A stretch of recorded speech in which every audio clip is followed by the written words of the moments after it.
Ba-da-ba-da-ba-ba. Here we are, episode 61 of Everything Teams Phone Live. And I have a couple of guests on, Brandon, that we are going to introduce. But man, it's good to be back. Every now and then we skip an episode or we skip a week and I miss it because I like to just chat shop, man. I love shop talk. Like, I don't know about you guys, but shop talk just gets me like energized, right? It's like this is the hour of every week that I get excited about because you can just shut your phones off, shut your chats off, shut your email off, not off, you just kind of put it away. Uh, and get to just go have a good conversation that you get to be present in. And I love that. How about you guys? Yeah, I was going to say before we introduce, three of us were just talking shop for 4 days straight in Nashville at the Momentum sales kickoff. I think of the three of us, I'm the one that succumbed to feels like there's an elephant sitting on my chest. So I may not be as talkative today because my voice and my lungs are trying to catch up from 4 days of lots of shop talk. Did the karaoke get to you, Brandon? The karaoke. Actually, I skipped karaoke for good reasons. Oh, well, of us who didn't skip karaoke. Yeah, I hear. Bailey didn't skip karaoke. I did not skip karaoke. And I didn't skip karaoke. That is the correct approach. I was already flipping over. Are you guys a month ahead of Microsoft? Is that how that lines up? For the sales kickoff? Yeah, for the sales year, for whatever kind of fiscal year Momentum has. We just have two. We do two of them. Really, it's just to keep people energized. It doesn't really focus around our annual revenue. It's like, okay, it's like here's the beginning of the year, and then here's middle of the year, and it's just to kind of here's where we are in the year, and here's where we need to go, right? And then new objectives at the beginning of the year. Where are we at against objectives in the middle of the year? And we kind of push it on there, and just that's really what they're around. But we've got. And Jason, like, you don't have the authority to speak just yet, Jason, because we haven't properly introduced you. So you just chiming in like that is like out of cue, man. But let's do this. Brandon, why don't you introduce? You know what? Let's just throw it out there, Brandon. Why don't you take on introducing our producer? Because I know you've got this run up to introduce our producer. So I'd love for you to take a moment to introduce her. I've got the. Bailey, I'm going to do such an injustice now to introduce because he just set the stage for it. You got this huge run up. And all I'm going to say is since we became Momentum and we brought the show over to Momentum, I had been threatening Rick for a long time. Like, dude, you need to either get the show a little more organized or I'm going to stop showing up live because there's been times, our listeners shouldn't know this, but I'm going to expose us. There's been times we've showed up to a show with 2 minutes to spare and we have zero agenda. So then, you got to kind of wing it as you go. So hey, you guys are making it's just part of the entertainment. That's all. This is episode 61. You guys are making it work. That's right. We're growing up as we go. We're maturing as we go. But with that stated, I think we made a decision to find someone to help us, organize and produce the show, which is now welcome to the show, Bailey Smith, for the first time at least showing your face. We wanted to bring you onto the show. I think we were chatting about this in Nashville where I watch a couple podcasts and I like having the producer engaged sometimes because it creates a little more banter. Maybe it helps us if we kind of lose our way where you can feel free. Now the listeners know who you are, so you can feel free to chime in and be like, guys, you're off topic. You're supposed to be over here, not talking about whatever. So thank you very much, Bailey, for signing up for the role. We appreciate it. I already see the benefits of it. Garcia was still late to this show. That's why we kicked off live late. So we still need a little help reining him in to be on time. But I know it was probably because of his hair and makeup. We're missing a hair and makeup person still. They just left behind my desk. Like hair and makeup was running they were the ones running late, so that's why I'm late. Right. They didn't get there's like a part in there that usually happens, and it was off a little bit, so I really had to, have them come back and reapply and stuff like that. So hair and makeup. Exactly what you mean. They're on notice at this point. They're standing in the background right here. You guys know that we're not going to stand for that any longer. All right. So, they're giving me faces and everything like that, but hair and makeup, They're So they've been the checked. last thing, just maybe for our listeners, obviously some of our listeners also second as guests on our show, so felt it was important for those that Bailey may reach out to be able to see Bailey and kind of get a little virtual interaction with her, because you'll probably be hearing from her. And like Jason, who we still haven't introduced, so don't open your mouth yet. Maybe even Jason was like, "Who's Bailey?" Except for, oh yeah, Jason met her at Comms V Next. So Rick, introduce Jason, and then I have a question for Jason. All right, very good. Let's do this. So, everyone, he's not a stranger to Everything Teams Phone Live. So he's been on quite a few times, and we're lucky to call him a friend because we've built a relationship over the past however long. Because and it's not just a virtual relationship. We've met in person and all that good stuff. We've broken the proverbial bread together, and really just kind of. Just really have added this kind of nice blossoming relationship. So, Jason, Waite, welcome to the show. Glad to have you on again. There's a couple of differences, Jason, but thank you for coming onto the show again. We're excited to talk about Microsoft licensing today because there's questions swirling about in the industry. What does licensing look like? And Jason, we are going to test your book of knowledge related to licensing, not just on phones, but we're going to chat Copilot. We're going to chat Teams Premium. We're going to chat all this licensing stuff so we can break this stuff down so people understand what it looks like. So, Brandon, well done on introducing Bailey. Jason, welcome back to the show. I've got one more statement before we just dive in, everyone. We now have a sponsor, so that's pretty cool. We're big time now, right? You get to 61 shows. We've got a sponsor. So, this episode 61 with Microsoft around licensing, episode 61 is sponsored by Momentum. Momentum, we move your business forward with Operator Connect, Microsoft Teams, and Network globally. Now that the word from our sponsor is done, you got anything else to add to that, Brandon? Battery sold separately, but no, I was going to say before. I'm sure Bailey's like, "Can I please get off the stage now?" But before I do, I think there's two things with Jason. One, I don't know. We need to find out if it's him or Tom Arbuthnot that hold the most visits to our show, because there might need to be a trophy. It's got to be Tom. It has to be. That's one. I don't know. That's one. Two is I see Jason, he's a regular. He's wearing a Microsoft Fearless shirt. I can't quite see Microsoft, what it says, Microsoft something. But this is kind of a passive statement for Bailey. I think we need to get him a Momentum swag for the next time he comes up on the show. Absolutely. So I'm wearing a good one right now. Yeah, I'm wearing the new Momentum Thrive t-shirt. Oh, yeah. We should get Jason the off the shoulder one. That's exactly the one that he needs right there, Bailey. I'll get him some. I have some extra t-shirts. I'll send them to you, Jason, and we'll get you. I feel like this is going to be an interesting box when it arrives. There you go. All right. Excellent. All right. Well, okay, Bailey, thank you so much. Jason, good to have you back, man. Let's rock this thing. We're going to talk about Microsoft licensing and help our customers and our constituents and our listeners understand what is different. The big news, Jason, that people, particularly in the telecom world, to start with, because we'll start there and work our way into the Microsoft world. So the big news, Brandon, and maybe you've heard this on some of your calls, Brandon, but what does the separation of Teams do from a licensing perspective to prospective phone customers and your existing 320 million subscribers? That's the big question. That's a good one. Do you want me to take it? I was going to say, I think that's for you.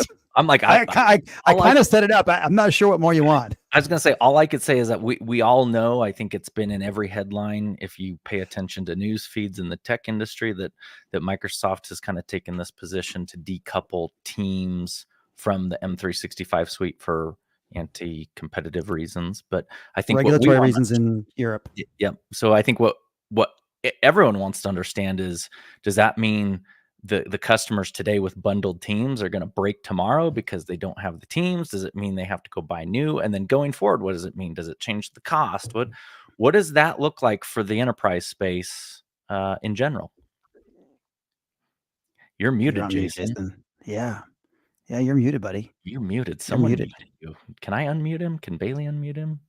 Mm, Their mic isn't connected. That's it is. amazing. All right. I don't know why I was muted. I didn't mute myself. Because it's not a Teams product that we're on. Yeah, no, that exempts me from any issues. But no, the funny thing about this question is I get it all the time, but I get it actually mostly from internal Microsoft people.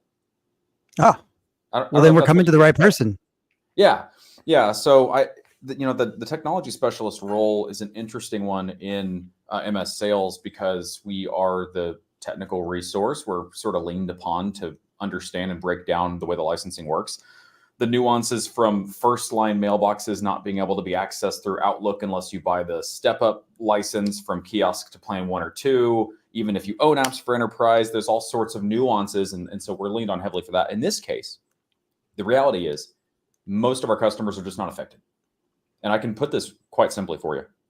If you've purchased licensing, which includes Teams before, you can renew and step up to other licenses, which also include Teams. If you have not before purchased Teams included licensing, so you're a new Microsoft customer, you've never bought any you don't have any licensing that you're renewing or that you're stepping up from, which includes it, you can no longer buy the Teams included licensing. It's quite simple, right? So when you approach Microsoft and you try to do this, all we do is look at what you have today. If you have anything that includes Teams, great. You can buy more stuff which includes Teams at all those same prices, right? Nothing's really changing for you. Other than those folks, right? New customers are going to find that the prices are different. It is a little more expensive if you want to include Teams in the subscription, but you can also buy the bundle without Teams, which can save a little bit as well. Now, I think all of us here spend a great deal of time extolling the virtues and really extending the virtues of Teams as a platform, right? It's a super valuable platform. And the most interesting part of this entire unbundling exercise, in my opinion, is that it actually puts a price on Teams, which we'd never really done before, right? It's $5.25. Now, as a competitive solution in the modern work landscape, as even just a standalone video conferencing product of the scale and of the feature set offered in Teams, it's a compelling value prop, right? So I can't tell you what the effects are in terms of how new customers are handling the slightly increased price. I can't, because I'm not seeing that yet. I'm still seeing. I was gonna say, I'm walking the plank here. I'm walking the plank with me. Okay, just hang with me for 1 second. Are there any new customers to Microsoft? Are there people out there that don't buy email today? Maybe a few conversions from Gmail when a customer grows up, as an example. That sounded negative. Let me retract that statement. I'm going to say this. I think there are, because I was on my flight home from Nashville, and prying eyes will be prying eyes, right? There was a person in the row in front of me, who just happened to have their computer open the entire flight, and I just had a bird's eye view of what this person was working on. Hopefully it was nothing sensitive that eyes weren't supposed to see, but I can tell you they were a Google Suite shop with a Slack button in. And I go, those are going to be the customers if we get into talking about Copilot later in the show, those are going to be the types of customers I think that eventually convert to Microsoft when they realize, holy smokes, this G Suite or whatever they're calling it now is just not keeping up with what my modern work needs are. And this, I'm not saying that to bash on them. I'm just saying I saw it on a flight. There's plenty of consumers out there. When I say consumers, enterprises that I think they opt to go down maybe the Google route because it's cheaper. It's quicker way to just get things going, maybe or whatever. That maybe they don't realize what all is packaged in that whole Microsoft suite of tools. Yeah, and some customers are even paying for O365 licensing and Google Workspace at the same time. Those are the ones that are super simple to walk down the road and say, hey, look, you're double paying for all these different services, solutions, applications, etc. What do you want to do, right? Look at the complications you encounter when you're in two different ecosystems like this in terms of data governance, in terms of security posture, right?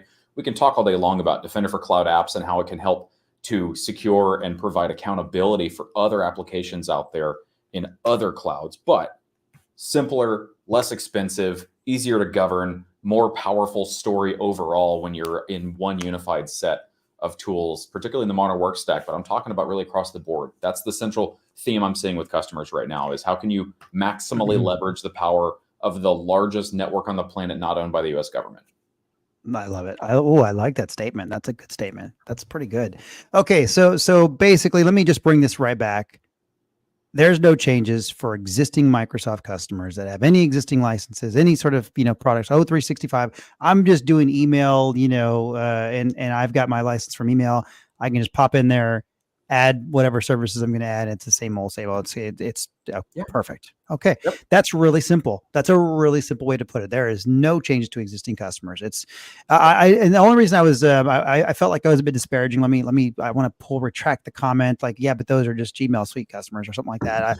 There are customers out there that use G Suite and Gmail and all that good stuff. That are going to want to move over to Microsoft Teams, and rightfully so. They absolutely should. It's, from a modern work and perspective, it's a fantastic tool. Yeah. What's up, Brandon? Yeah, I was going to say, but let's now flip the narrative for a second, because I think this is another question I would like Jason to answer. So let's say I do use other services, whether it's Google or anyone else. Does the decoupling of Teams now allow me as an enterprise to bring in Teams as my collaboration stack without feeling the burden of, well, shoot, now I got to convert everything? Does it open doors and avenues for maybe Microsoft to go into entities for just a Teams collaboration, perspective without the M365 suite? It does. What I find more interesting, well, not more interesting. In fact, I actually don't like to think about this as much. There do exist customers out there that are going to use the unbundling to come over to Microsoft for everything but Teams. And that's so uncomfortable for me, right? They've got their Slack, they've got their whatever other collab platform they really want to use. And guys, let's face it, some organizations, some IT professionals out there, they still think it's cool to bash on Microsoft and hate on Microsoft, and Teams is slow and all this other stuff.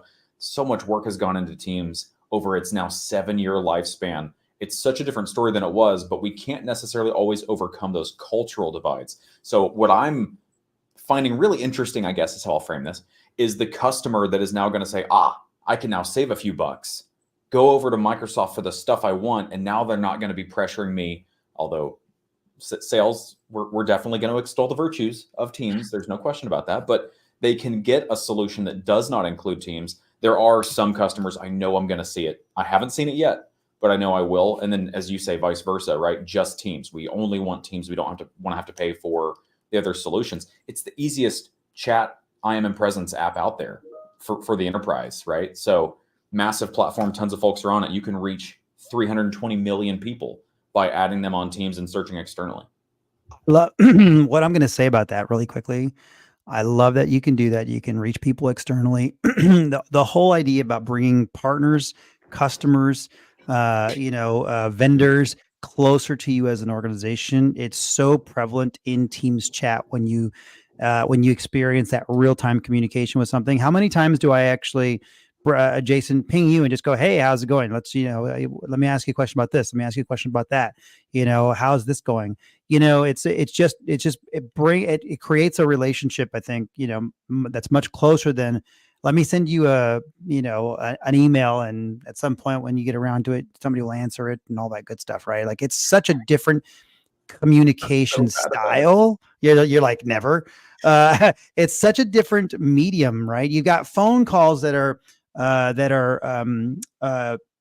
inconvenient, I'll say, for everyone during a work day, right? Like a phone call, unless that's your job to be on the phone, you're running meeting after meeting after meeting typically these days, right? You're collaborating with people, and then you get a phone call. So it's intrusive. A phone call is intrusive. Chat is by far, to me, the next best medium. It used to be email, obviously, but now it's the next best medium because it is semi-real time, right? It does allow people to answer when they want. but it's right there in front of you and stays right there in front of you. So you're top of mind. So that feature that you can gain access to 325 million or 320 million users is so cool. So much so that now that the click to call stuff that's coming out makes it really exciting. And you've leveraged this for some customers as an example, and we'll get back to licensing. We're kind of getting off, but it's okay. This whole click to call out of your business signature. So everybody's got a business signature.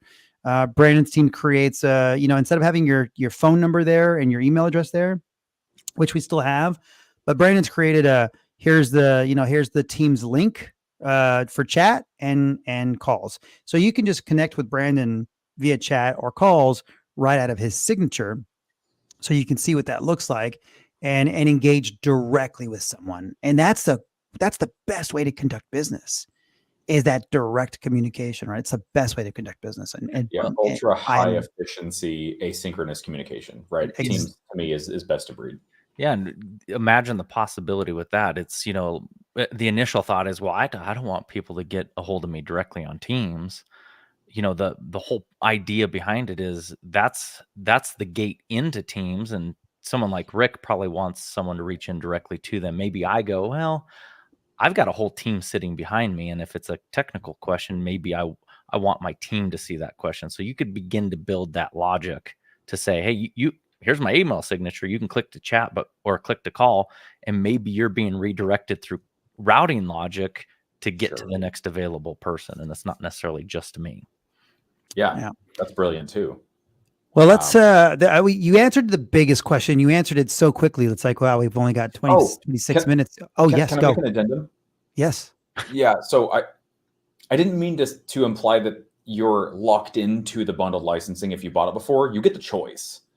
The people that don't get to choose the teams bundled or the teams included license bundles are the new customers. If you've had it before, you get to make your choices at this point, right? You can go with more licensing, better licensing, the same licensing that includes teams, or you can step down to non-teams included licenses. If you're a current customer, you have all the choice in the world. It's the new customers that have never owned teams included licenses before that don't get a choice. They have to go the unbundled route. A little unfortunate, but that's the reality we're in. Do any customers choose to you know what, let me pay a little bit more. I like that. Let's go that avenue. Yeah. I mean, do they do that? No, I haven't seen it a single time. And I've actually been paying quite a bit of attention to this. I can't say with any authority that it doesn't happen, but I'm just not seeing it at all, ever. So important option to mention, right? It is something that is possible, but it's definitely not what we're seeing. Again, to your previous point about getting just team standalone, it's so easy to turn up just I'm a present /chat with on-platform calls, meetings. It's really compelling stuff, and customers generally do the I'm in presence and the meetings pieces, and then they fall into the calling piece, right? Not even necessarily with the IDs, but just calls, generally speaking, on platform. And since that stuff is so easy to turn up, customers may not realize they're using it, but they're using it a ton. In fact, I surprise customers at least twice a week with how much utilization they're seing on Teams. Some of my customers say, hey, seriously. Some of my customers say, hey, we're not really on Teams. We're a Zoom shop or a Slack shop. And I'll tell them, hey, you have 900 monthly active users on Teams using calling, using, and again, not phone, but calling, and then using chat. Did you know that? Hey, you have 800 users using meetings every month. Did you realize? And a lot of them don't, right? Once or twice a week for sure. Easily, I run into that. Love it. Love it. Okay. Let's get back to some licensing questions, because I've got a whole list here, like the David Letterman top 10. Okay. Nice. So that's the separation was the big one.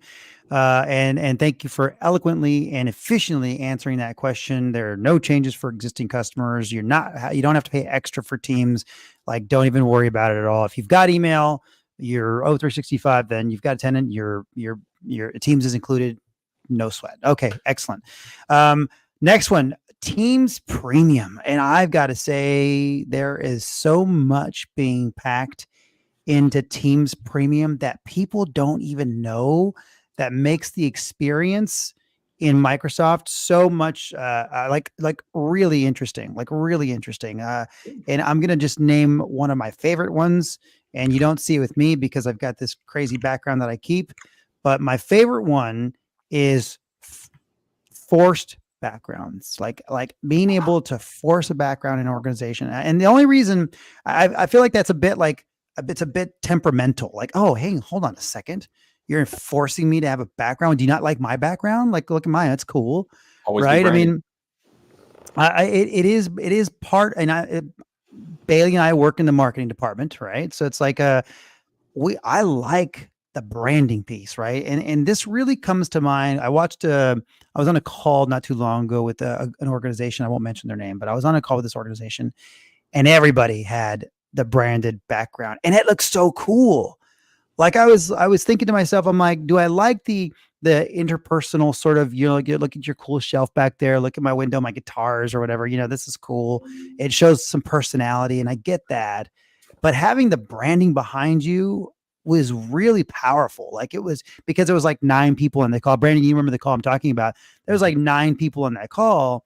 And I look at that and I'm like, I really like this branding thing. It really drives home the message of not who you are really, but it really just drives that clean branding. So that's one of my favorite features, is you can force branding on everyone and behind, the backgrounds. And I thought that was pretty cool. Anyway. I think what I like obviously the conversation of AI changes everything, and maybe even the Q's app is going to change my opinion if Microsoft would hurry up and let that out. I can't say it. So I think I can guess now. Thank you for that Freudian slip. We actually had Microsoft in Nashville, and we tried to put Kevin Peters on the spot, and he did a good job of not divulging, but he did. I'm not nearly as good as Kevin is. He did challenge us to talk to other Microsoft people to see if we could get the date. But anyway, that's not where I was going. I was going with one of my favorite features, because I know this happens a lot on calls, because I tend to do quite a bit of technical presentation, where I'm doing demos. I'm doing, we're working on some demos that have to be under NDA. So Right. the ability to watermark as I'm sharing my screen, so that if someone takes a screenshot of it, it's watermarked, so that they can't just go redistribute that, or they can, but then potentially it's got my name on it. So if they take that screenshot, they're going to be deterred probably from sharing it further. It's a strong deterrence for sure. And it's part of the pieces of Teams Premium that are less fun to talk about. No offense to the marketing focused among us by any means, but the meeting templates, the additional policy functions that you can deploy with Teams Premium, I don't talk about those nearly as often as I talk about intelligent recap and auto-translated or live translated captions, actually. Oh, that's amazing. Yeah. And we're getting a lot of questions about multiple input languages, because each user gets to select the language they want to see captions in, right? That's sort of the brunt of the feature. But the next question is, what if we have some folks speaking English on the call and some folks speaking Spanish on the call and some folks speaking, can we get to a place where we're doing multiple input languages that all get translated back to that user selected language for their own captions? I can't comment on development progress on that, but I can tell you it's getting some attention. I would imagine, I don't know if you know this, but in the telco world, there are third-party translators that you have to go buy, right? So that you can go and have that service available for alternate, not non-English speakers, right? So it's very big in the contact center space. Yeah. Oh, a huge. So having it as built into the Teams Premium licensing, that's amazing. What I'd love to see is our Brandon or Jason, do you? Oh, yes, Bailey. We got a question from the producer. I have a question. No, yeah. I mean, you guys are talking about all these features with Teams Premium, but I guess what is the cost with the licensing there? Oh. So what's the uplift? What's the uplift for Jason? How about a range, Jason? Just give us a range. What's the uplift there? So the list price for Teams Premium is 10. As with so many new license add-ons, is the way I'll characterize this in the Microsoft ecosystem. For a period of time, we've seen it cost some number less than that. I've seen customers pay $7 instead of 10. Can you get the $7 price today? I don't know. I can't really give you a solid answer. It's worth asking, certainly, I suppose. But 10 is the official list price for Teams Premium. And we've already mentioned all the additional elements getting packed into that license, really broadening the consumption or the consumptive audience, the intended consumptive audience for Teams Premium, from queues to folks that run tons of big meetings with green room packed into webinars, stuff like that. I mean, there's so many different personas we're trying to capture with it. But 7 to 10 is the range I'm going to give. Seven to 10. And I think that's a great question, Bailey, because I think Jason, you were at CommsV Next in April with us here in Denver, and it's a great time. I don't remember who we were talking to. It was right before we did our panel discussion. We were at a lunch. We were sitting down at a table. Yeah, and we were talking to a guy who was talking more specifically around the Teams phone functionality, and how the Microsoft focus is starting to shift in putting a lot more services into Teams Premium only. So it's going to be really interesting to see what that does from a price perspective, especially when you think about they're now decoupling Teams from the bundle license. Right. They're now putting a lot more focus on packing Teams Premium features exclusively. What does that eventually do to the market, right? Are people going to say, I guess I'll pay $10 because I have to? Or is Microsoft going to come back and do something more competitive to say, we're going to do something no one else has ever done. We're going to give you such advanced features that you can't not buy it. Well, and I think that's the goal. I have to admit I'm not privy to the conversations around productization, but I will tell you I can confirm that there is tremendous consideration and staunch debate. I mean, people are invested in these conversations around what happens to a feature. Does it go in core? Does it go in premium? Does it go into phone or something, right? Like there is a tremendous amount of invested individuals fighting for one versus the other. And it's an unfortunate scenario because you can't win everyone, right? No matter where you put a feature, some folks are going to be irritated by that fact. A classic one is queues, right? I saw some commentary around queues. Some folks were saying, hey, this should be included in the base Teams phone licensing. And I started scratching my head going, where else can you do what queues allows you to do in just a UCaaS product? I've never seen that. I was going to say, you can do that in a CCaaS product that costs you $100 a user, right? I mean, like $10 a user to actually call it $1.50 or $2 a user. Because if you're breaking apart Teams Premium into these, like, call it 4 different categories that are really critical or really important, you go, that's like $1.50 a user, maybe $2 a user for the queues application, which is statistics in there, analyzation of the calling patterns and calling volumes for you. Like, it's a lot. Under whisper barge. I mean, you can get a tremendous amount of accountability, even for things like workforce optimization, workforce planning. Although it's not explicitly mentioned, you can use those analytics to that end. And to your point, in the marketplace, that stuff costs a tremendous amount of money. And I'm just not sure I'm able to understand the expectation that be included in a base, UC or even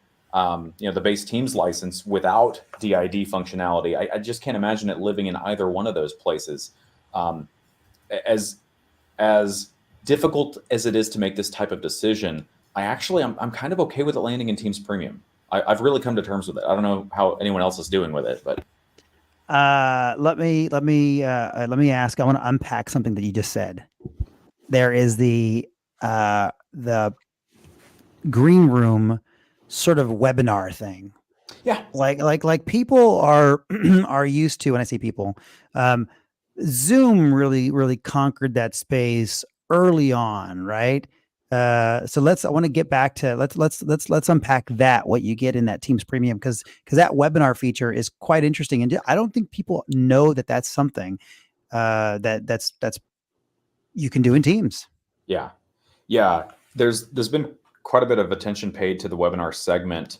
I can tell you as a Teams TS, which is what my position was before it was reframed to the modern work TS all up, which gives me a ton of additional accountabilities. Doesn't matter. Point is, before that happened, we were seeing a lot of competitive solutions in the webinar space, specifically customers coming to me saying, hey, we love Teams. We want to go Teams, but we can't turn off our X or Y licensing, right? Think GoToMeeting, think Zoom licensing, because the webinar segment of the product just isn't meeting the moment.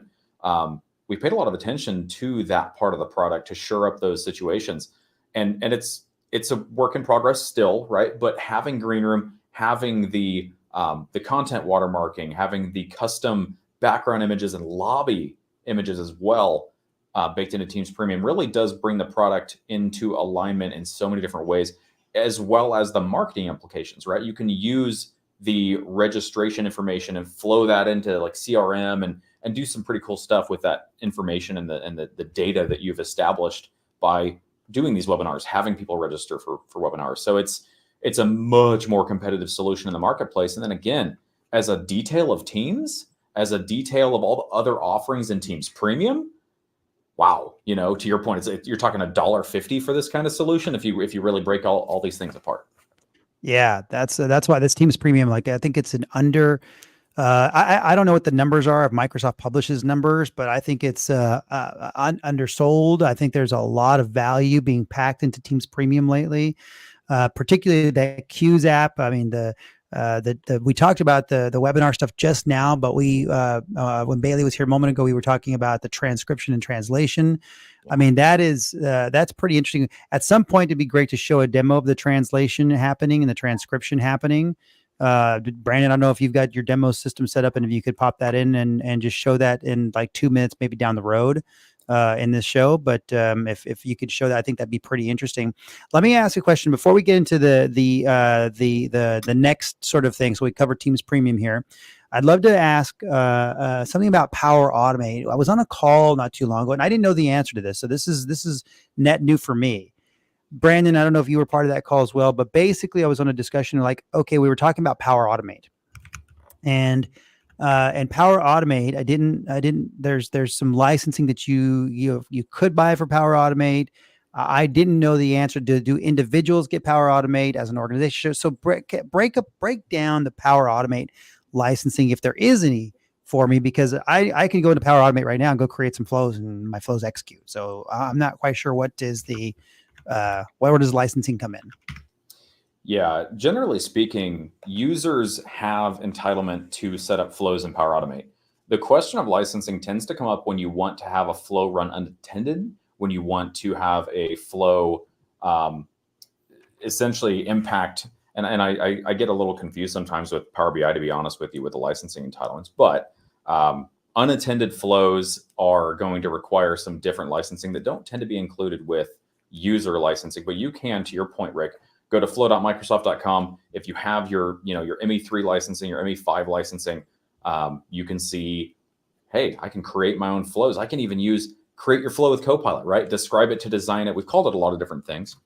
Tom actually put it really well when he said, if it's Copilot in a solution, it tends to use the central licensing of that solution. So Copilot in Power Automate, you don't have to have a specific license to do that, right? You can use Copilot to design your flow. If you want to build a flow that every month copies all the files from this certain OneDrive folder to another one, or grabs all your emails from a certain recipient domain and does something with them, marks them high importance, does any number of different things with them, you can just tell Copilot that's what you want. It will build the bones of the flow for you. You go configure the specific steps, right?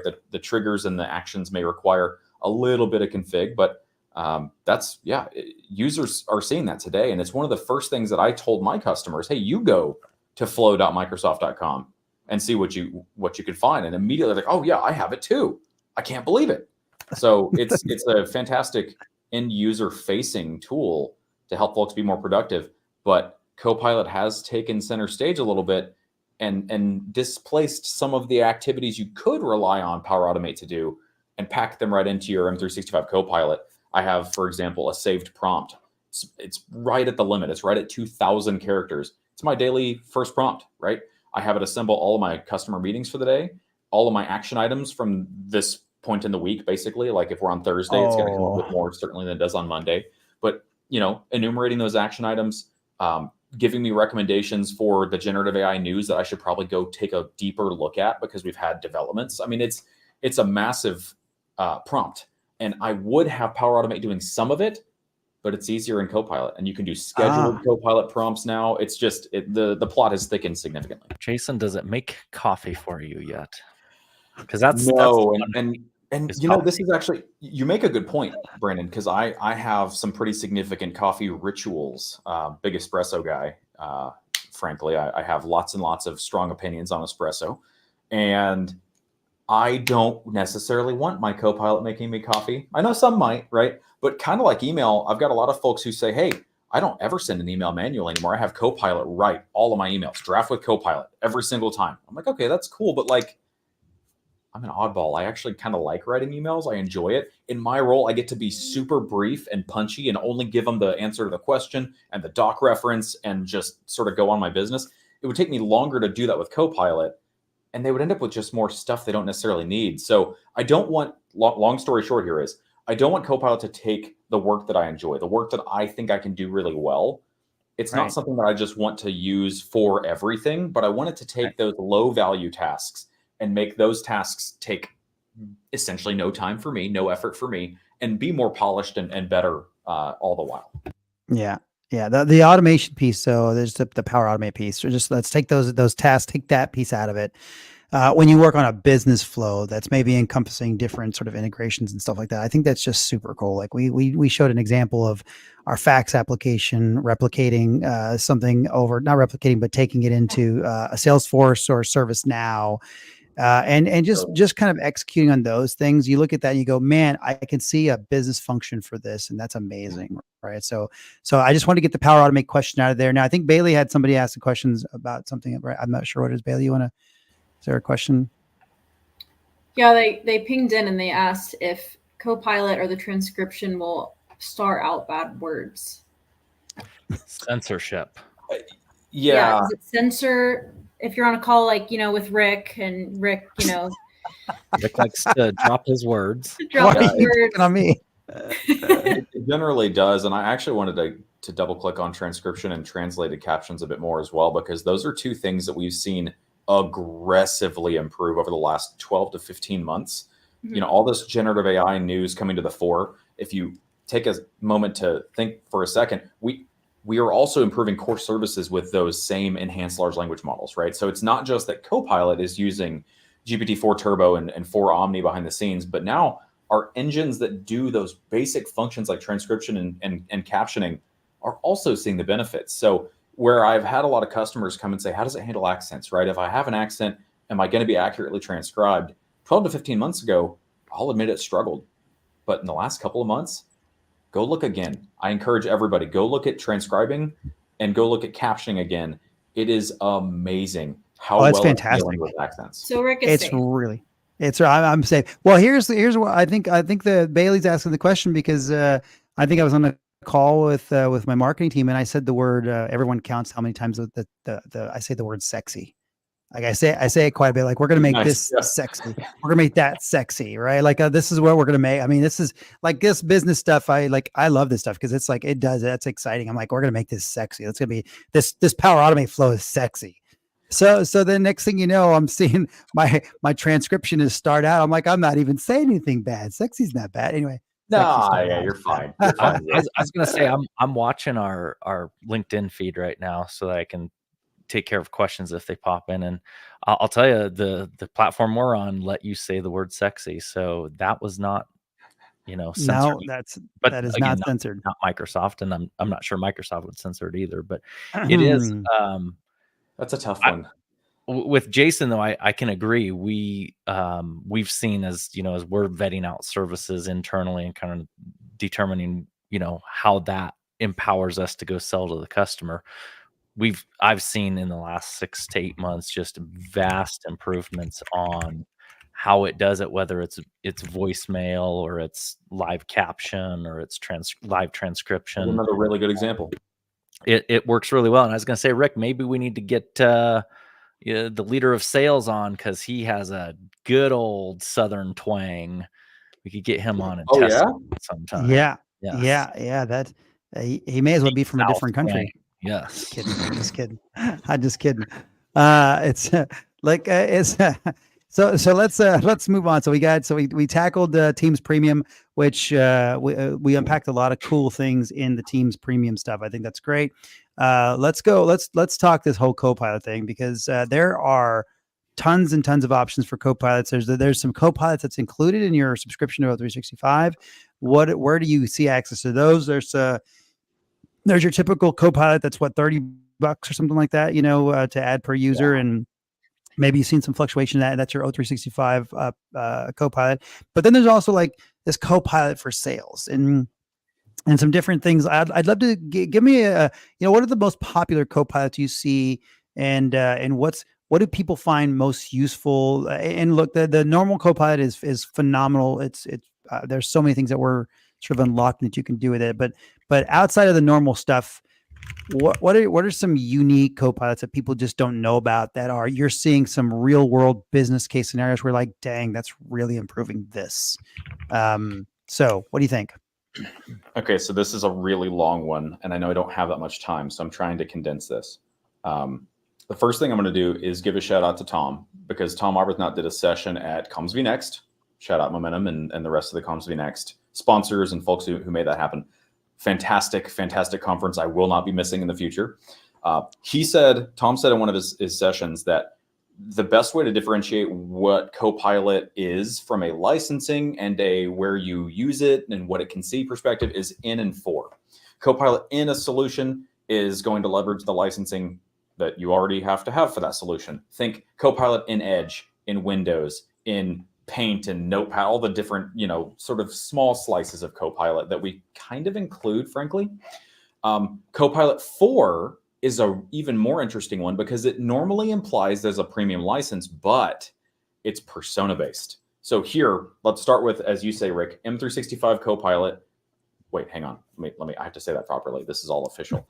Microsoft Copilot for Microsoft 365 is its formal name. Yeah, no, sorry, Brandon. I know it hits you in the face, doesn't it? So $30 per user per month, unlimited utilization. I don't know if folks understand all the costs infrastructurally speaking. I'm going to make that a word that really are implied by that unlimited use license. But at any rate, it affects your productivity apps. So Copilot, when you're using Word, Excel, PowerPoint, those are very specific siloed segments of functionality for Copilot. The broader Copilot for M365 Engine is one you can interact with in the web, in Teams, m365.com/chat, bing.com. You can get to it so many different ways, even Windows. If you have this license, your Windows Copilot now has access to your corpus of data in M365, and it can look at your emails and your chats and help you get work done. Those, going back to your question, those persona-based Copilot variations, sales, service, finance, those are the big three right now, right? Those are going to require another license, right? I think they're looking at a $20 uplift for sales, a $20 uplift for service, normally going to be different people, and then a $20 uplift, I believe, although I don't think there's an announcement or a final decision made on it yet, for finance. I think we're all expecting it to be at the same price point. Oh, man, that's cool. Those are actually going to impact your experience in M365 Copilot. So as you're, working through email, working through chat, in Teams, you're at Microsoft365.com/chat or in the Bing, wherever you like to engage with your AI assistant for modern work, that is going to be the place where you also have this sort of data pipeline into D365 for sales and for service. Finance is going to have that sort of ERP implication affecting D365, but we're talking about that central engine, right? That central Copilot engine that you're using to get work done every day. It just bolts on some additional data pipelines and gives you some additional functions. Okay. So it's the same sort of interface. It's just going to have this other pipeline. What are some key, give me some key features, like the Copilot for sales. What are some key things that are included in something like that? And then maybe the finance one and the service one. And I know we don't have a lot of time because I have one more question after this. It's going to be the Copilot Studios. Okay. Just to kind of tee up your thought process so you can get it out quickly. I'll be fast on this then. So I can really speak well to sales because I work in sales, right? So I've had access to it for quite some time. And I'm going to skip the comment I almost made about Copilot in D365 sales because that's a different thing.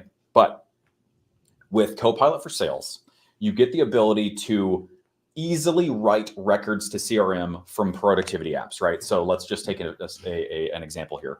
I'm working in Outlook. I receive an email from my customer. They're asking for details about Exchange Online P2, whatever, doesn't matter. With Copilot for Sales, I have an option where I can send that message straight into the customer record in Dynamics 365. When you invoke Copilot for Sales, it gives you the same sort of Copilot flyout on the right pane in Outlook. And at that point, I can write any number of different things to that customer record. I can write the email to the record. I can add a contact for the person who sent me the email. So that gets logged in CRM. I'm telling you, it is improving the data that we have in CRM and that our customers have in their CRM as well, and making it way less likely that just one rep is going to have all the information for that customer, right? We want to make sure that information makes it into CRM. It's doing that in a seamless and frictionless manner. Add the contact, add that email to the timeline of that customer record, tag it to an opportunity. Like, it's just making it so much easier and ensuring that we have the information. And then on the back side of that, sales insights, right?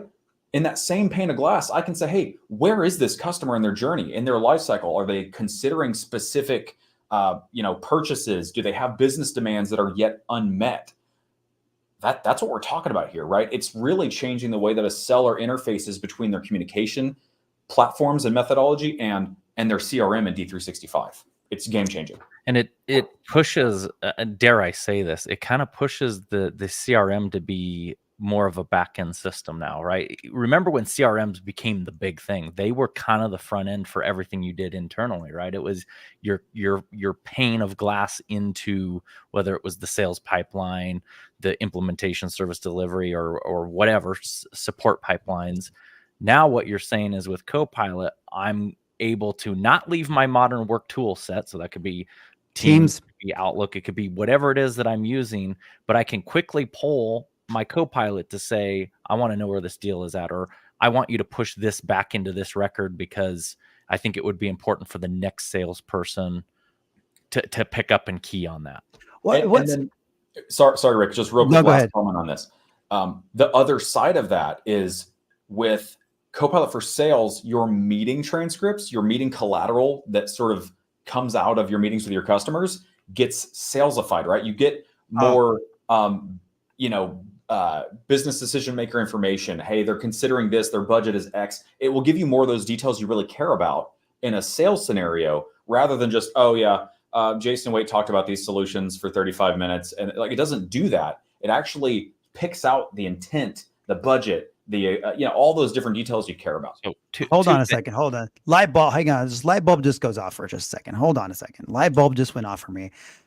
I want to make sure I got this right. I live and work in Microsoft Teams all day long, but if I'm in sales and I've got, let's just say Salesforce. Okay. Let's just say I've got Salesforce and my Copilot, my sales Copilot, I go and I get some new information. I can throw that information, log it in CRM without actually logging it in CRM. I could just go I could language model myself into keeping my records in Microsoft or in Salesforce without leaving my team's sort of interface. Dude, that's so cool. Yeah, that is so cool. Salesforce is in scope here, right? So you don't have to have D365 to make Copilot for Sales transform the way you do sales. It also plays nice with Salesforce. So a couple things here. I think it's, and then we should probably touch on Copilot Studios and wrap it up. But a couple things I think that are worth noting, because one of them came up while we were in Nashville. Someone asked on the floor. I think Microsoft came in and did the keynote for us, and they asked on the floor. The question was, when we separate Copilot for, I can't remember the mouthful, but M365, the personal one, versus Copilot for Sales. Sorry, Microsoft. I think it's important to note that the Copilot for Sales is not necessarily truly persona based, in that Rick can feed data in, I can extrapolate that data. It's not tied to his identity, in the sense that Copilot for me is my data. Jason and Rick, you can't access my data unless I choose to extract, copy, and push that data out to you. And I think that's an important call out. One is, I like how you said it, Jason, it's the persona based versus non-persona, in that it now becomes a tool for others to leverage to, streamline that data on the front end, as well as input into that back end database. Man, that's cool. Important differentiator. I won't add the comments. We'll have to save it for next time. I want to get to the Copilot Studio question, and so we can. Oh, okay. All right. That's like, I don't think the light bulb just went off for me, and I don't think anybody has that sort of light bulb going off just yet. So we're gonna have to kind of delve into that some more. But basically, I don't have to hop into Salesforce. I can just have my stuff right all over and keep all the notes for me, and then not just do that, but then give me information about what I want, so I can have a better understanding of where I'm at.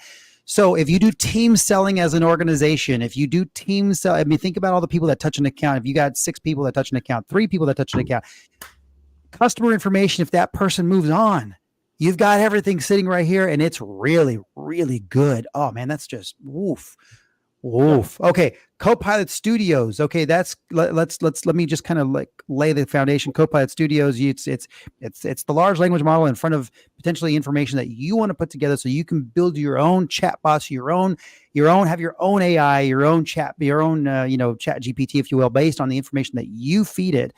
You can stick it on websites. You can use it internally. You can put it on a team inside a team so that you can have, like, let's say your support desk, your knowledge base, all present and easily accessible for the rest of your organization to access, or for the people that you want to access it. Anything there, Jason? And tell me how much it costs. Well, so the piece I want to add to that is the reason why this is so important and why it makes so much sense is because everything you just said is true and it's correct, independent of those users licensing, right? Those users don't have to have Microsoft Copilot for Microsoft 365. They're using a message-based, consumption licensed Copilot, standalone Copilot, we call them, built-in Copilot Studio. And so if you've got those functions, you need to deploy company-wide, irrespective of whether they're a knowledge worker. Maybe, if you're not a knowledge worker, you probably don't necessitate that $30 a month Copilot license, but you can still do stuff like this. Super important. You can still benefit from Copilot and the automation, the large language model, and delivering information to you by just asking a question. Yeah. It's like, I'm gonna say, it's like you're gonna Bing. I changed it.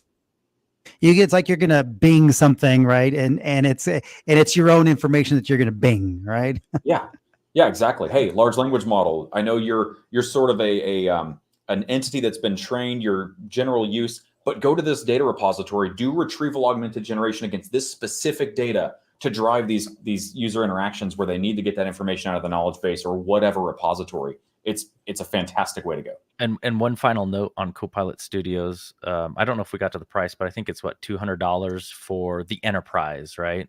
Yeah, it's a license pack, right? So that $200 gets you, I think it's 25,000 messages or whatever, because it's message-based consumption. And that has some implications for how you deploy it, where you deploy it. You put it behind authentication. Yes, do that sort of thing. Yeah. And so then the last note to kind of maybe bring it full circle. The interesting thing about Copilot Studio is it's part of the M365 or the greater Microsoft Azure ecosystem. So now I have the ability to tie it right back into the Power Platform, right back into ACS, Azure Communication Services, right back into my CRMs, whether that's Salesforce, Dynamics. So now I'm creating that virtual chat to give people a front door into whatever that data set is that is desired. And then, of course, putting my security guardrails around it. But it's again, all part of just that massive ecosystem that allows you to, dare I say it, low code, no code your way into really successful solutions. 100%. Okay. All right. I love a cat that loves the screen. That's fantastic. Okay. All right. So, Bailey, you had one more question? Yeah, no, Bella was just asking me, and just to reiterate what you guys were talking about earlier, that there are no changes to any existing Microsoft customers with the separation of Office 365. Correct. Of Teams from 365. Of Teams from Office 365. Yeah. Nobody's being forced to do anything. If you've had Teams so far, you don't have to change anything. Got it. That I'm gonna stop us right there, because that's like summarizing what I think everybody goes, oh no, Teams is now separated. It's a whole different thing. It's a whole separate cost now. So now thanks for coming and saying it, Jason, Bailey, thanks for bringing it up at the end. That's a great way to close us down. And Bella, we appreciate you joining us as well. We've got 5 guests today on the show. That's amazing. Jason, this has been a great episode, just breaking down the different licensing components that I think people had questions on, some of the things that are important to us on a daily basis that we see. It's really good to kind of get the reinforcement and information right from you, Jason, to help us kind of understand it all as we go to market more and more with the different Microsoft offerings. Brandon, what do you got, buddy? I'm going to change the subject for a minute. I know, Jason, you brought up Comms vNext, and you're like, I'm never missing that again. On that note, what I'm going to say is 10 days from now, we have Commsverse, which is I think the OG that's happening. OG meaning, the original, just in case we've got some listeners that don't do vocabulary, new generation vocabulary. But anyway, we've got Commsverse 2024 happening. Let's see, it's June 20. Is it the 26th and 27th? 6th and 27th. Yeah, 26th and 27th. At the Mercedes-Benz World in the United Kingdom. Jason, I think there's one ticket left if you want to figure out how to get there. We might know somebody. We might know somebody that knows somebody that knows somebody. Just saying, we might be able to get you in. But for those listening that are going to be at Commsverse in 10 days, we're looking forward to seeing you there. We have a booth. Bailey, I don't remember our booth number. I'm not even going to guess. Julie knows it, but I can find out. We'll be posting all over LinkedIn, but we will see you at Commsverse 2024. And if not, we'll see you on the next Everything Teams Phone Live, episode 62. Episode 62. There it is. Thank you very much. That's 61 for a wrap, and brought to you by Momentum. 62 on the way. Bye, everyone.